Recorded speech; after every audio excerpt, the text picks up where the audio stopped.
Halo, apa kabar anak-anak? Semoga kita semua selalu diberikan kesehatan oleh Allah Subhanahu wa taala ya. Amin.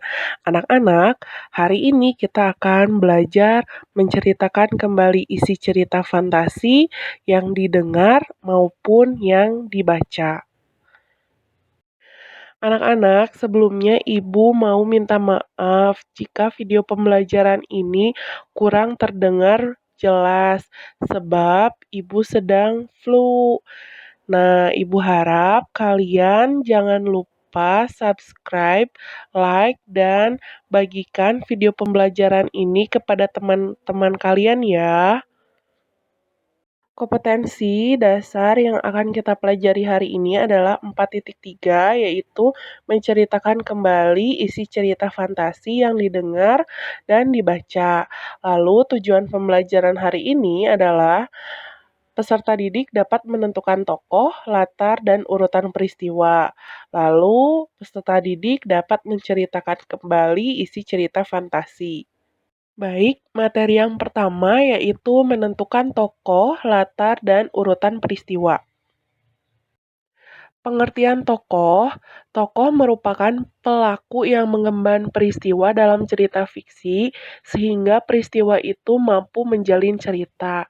Maksudnya adalah tokoh itu yang mengalami sebuah peristiwa dalam sebuah cerita. Nah, sekarang jenis tokoh itu dibagi menjadi dua. Ada kita lihat dari sisi keterlibatannya dalam menggerakkan alur, ada juga bisa kita lihat dari sifat tokohnya. Nah, sekarang kita bahas dulu dari sisi keterlibatan dalam menggerakkan alur.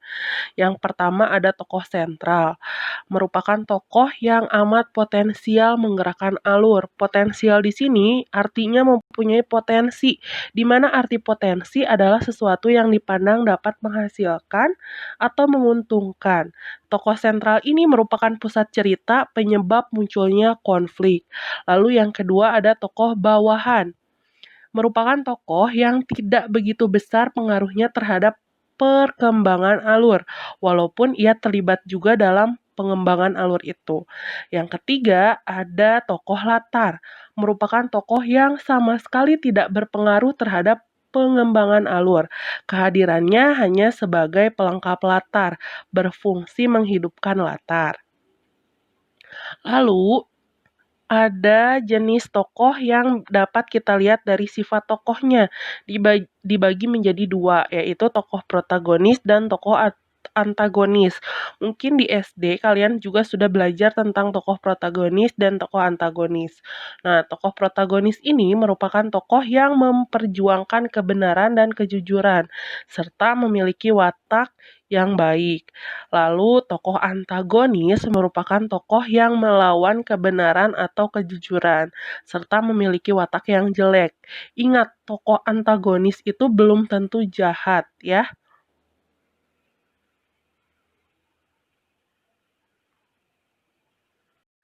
Lalu ada latar cerita, tempat, waktu, serta suasana yang menjadi latar belakang sebuah cerita atau peristiwa.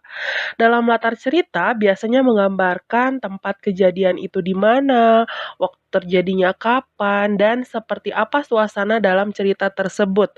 Fungsi dari latar sendiri yaitu untuk memberikan suatu gambaran yang jelas supaya peristiwa-peristiwa yang terjadi pada suatu karya tersebut atau cerita tersebut benar-benar terjadi atau memberikan informasi yang jelas mengenai situasi dalam sebuah cerita. Urutan peristiwa atau alur yaitu rangkaian cerita sejak awal hingga akhir. Alur mengatur bagaimana tindakan-tindakan yang terdapat dalam cerita harus berkaitan satu sama lain, seperti bagaimana suatu peristiwa berkaitan dengan peristiwa lainnya. Lalu bagaimana tokoh yang digambarkan dan berperan di dalam cerita yang seluruhnya terkait dengan suatu kesatuan waktu. Alur ini dibagi tiga anak-anak, yang pertama alur maju, yang kedua alur mundur, yang ketiga alur maju mundur. Alur maju apabila cerita terus berlanjut tanpa mengulang masa lalu. Alur mundur jika cerita mengulang masa lalu. Lalu alur maju mundur itu jika cerita maju kemudian mundur atau mengenang masa lalu.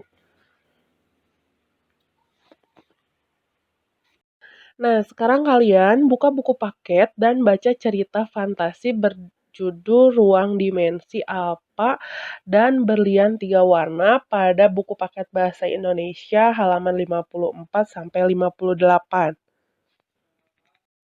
Sekarang mari kita bahas soal yang ada di halaman 55 dan 56.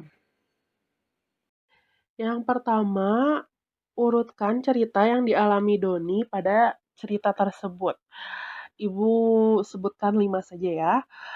Yang sisanya bisa kalian baca masing-masing. Yang pertama, Doni tanpa sengaja terdampar ke dimensi alfa. Yang kedua, tanpa diketahuinya manusia purba mengikuti Doni. Yang ketiga, Doni kembali ke tempat asalnya. Yang keempat, Doni dan teman-teman menyadari dan menemukan manusia purba. Dan yang kelima, teman-temannya bingung dan meminta Doni mencari jalan keluar.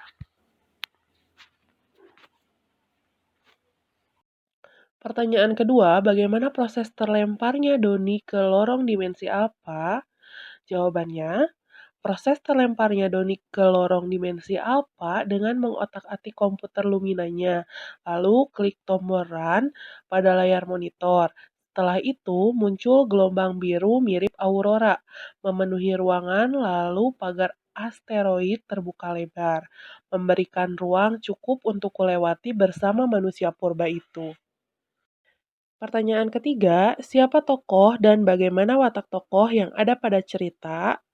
Yang pertama, tokoh Doni, wataknya bertanggung jawab, tidak mudah putus asa. Terbukti pada teks, aku yang membawanya, aku juga yang harus mengembalikannya.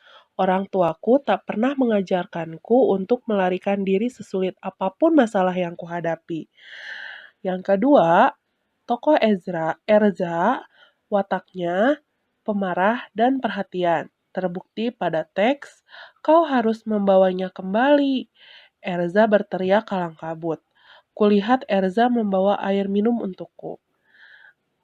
Tokoh Ardi, pemaaf dan peduli. Terbukti pada teks, gak apa-apa, asalkan dirimu bisa selamat. Ardi memelukku dengan erat. Pertanyaan selanjutnya, jelaskan latar pada cerita fantasi tersebut. Latar tempatnya di laboratorium, latar waktunya 500 tahun sebelum Masehi, latar suasana menegangkan. Kelompokkan kejadian mana yang mungkin terjadi di dunia nyata dan mana yang tidak terjadi di dunia nyata. Yang pertama, kejadian yang mungkin terjadi di dunia nyata, Doni ahli dalam komputer. Lalu di dalam lab terdapat alat-alat canggih. Lalu teman-teman Doni memperdulikannya.